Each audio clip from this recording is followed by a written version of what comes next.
Героизм девушек, спасших утопающего на пляже Якутска, отметили сегодня в Северо-Восточном федеральном университете. Одна из них оказалась выпускницей СВФУ, где получил диплом спасателя.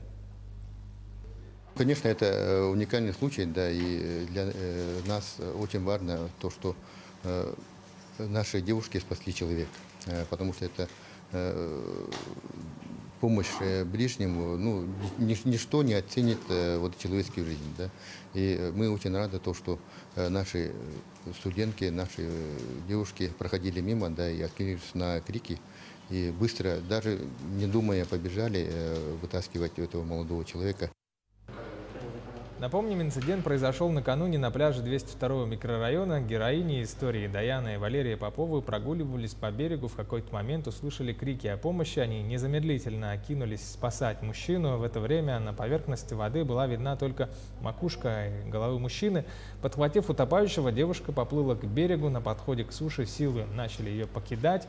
На помощь пришла сестра, которая подхватила действие и продолжила спасательные действия. Благодаря общим усилиям жизнь мужчине удалось спасти. Инстинкт.